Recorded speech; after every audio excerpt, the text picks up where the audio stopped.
Magandang hapon po sa ating lahat. Narito ang weather update sa araw ng Sabado, October 12, 2024.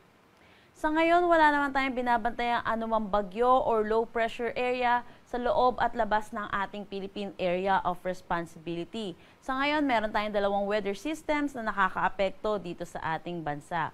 Unahin na natin ang easterlies or yung mainit at maalinsangan na hangin na nanggagaling sa dagat Pasipiko. Dahil dito, asahan po natin makakaranas ng maulap na papawirin na may mga kalat-kalat na pag-ulan dito sa may Cagayan, Isabela, Aurora, pati na rin dito sa may Quezon. Samantala, dahil po sa easterlies, which is mainit na hangin, at ito pong northeasterly wind flow po natin, malamig na hangin, yung salubungan po nito ay nagre-resulta sa tinatawag po nating shear line. Dahil dito, asahan din natin makakaranas din ng maulap na papawirin na may mga kalat-kalat na pag-ulan dito sa may Batanes at Babuyan Islands. For Metro Manila, nalalabing bahagi ng ating bansa, asahan natin magiging mainit at malinsangan ang ating tanghali hanggang hapon na mataas ang tsansa ng mga pag-ulan sa hapon at sa gabi dulot ng mga localized thunderstorm. Kaya pinapaalalahanan po natin ang mga kababayan po natin na magdala po ng payong, pananggalang sa init, pati na rin sa mga pag-ulan sa hapon at sa gabi. Dako naman tayo sa magiging panahon natin bukas dito sa Luzon. Dahil pa rin sa shear line, ay asahan po natin makakaranas pa rin ng magiging maulan ang panahon dito sa may Batanes at Babuyan Islands. Samantala, yung easterlies naman ay magdadala din ng mga pag-ulan dito naman sa eastern section ng Northern Luzon.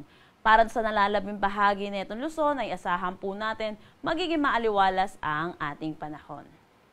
Agwat ng temperatura per Metro Manila at Lawag 25 to 32 degrees Celsius, Tugigaraw 24 to 31 degrees Celsius. For Baguio, asahan natin 17 to 23 degrees Celsius, Tagaytay 23 to 31 degrees Celsius, at Legazpi 25 to 33 degrees Celsius.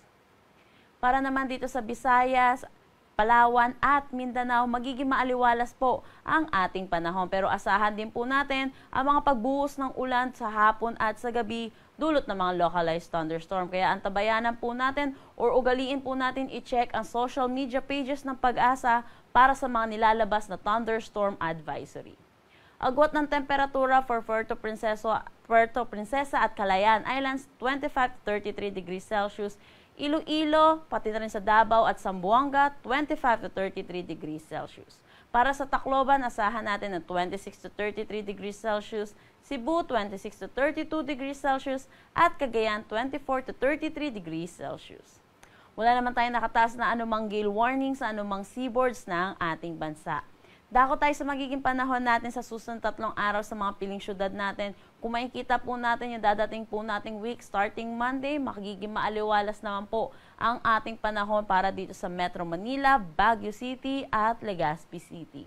Agwat ng temperatura for Metro Manila, 24 to 32 degrees Celsius, Baguio City, 17 to 23 degrees Celsius, Legazpi City, 25 to 33 degrees Celsius.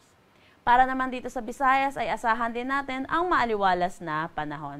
For Metro Cebu, 25 to 33 degrees Celsius, Iloilo City, 24 to 33 degrees Celsius, at Tacloban City, 25 to 33 degrees Celsius.